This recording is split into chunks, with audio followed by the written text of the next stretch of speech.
এবার পাঠশালায় প্রবেশ করে হাত সাফাই করল নিশি কুটুম্বের দল।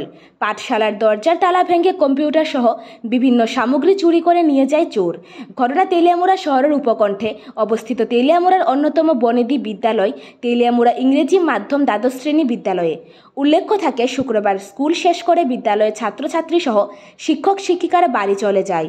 এরপর শনিবার ও রবিবার স্কুল বন্ধ থাকার পর সোমবার বিদ্যালয়ে প্রাতঃ বিভাগের কর্মীরা বিদ্যালয়ে প্রবেশ করে দেখতে পায় বিদ্যালয়ের একাধিক কক্ষের তালা ভেঙে চুরিকাণ্ড সংঘটিত করে। বিদ্যালয় সূত্রে জানা যায়, বিদ্যালয়ের অটল ট্যানকারিং ল্যাবের তালা ভেঙে কম্পিউটার সহ বিভিন্ন জিনিসপত্র চুরি করে নিয়ে যায় চোর। তৎসঙ্গে বিদ্যালয়ের আরও একটি কক্ষের তালা ভেঙে খেলাধুলার বিভিন্ন মূল্যবান সামগ্রীও চুরি করে নিয়ে যায় চোর। পরবর্তীতে সোমবার তৎক্ষণাৎ এই ঘটনার খবর দেওয়া হয় তেলিয়ামুড়া থানায়। ঘটনার খবর পেয়ে ঘটনাস্থলে ছুটে আসে তেলিয়ামুড়া থানার পুলিশ এবং ওই চুরিকাণ্ডে ঘটনার তদন্ত শুরু করে পুলিশ। এখন এটাই দেখার বিষয়, এই চুরিকাণ্ডের ঘটনার নেপথ্যে থাকা চোর চক্রের মাস্টার মাইন্ডকে আটক করতে কতটা সফল হয় তেলিয়ামুড়া থানার পুলিশ বাবুরা। Bureau report.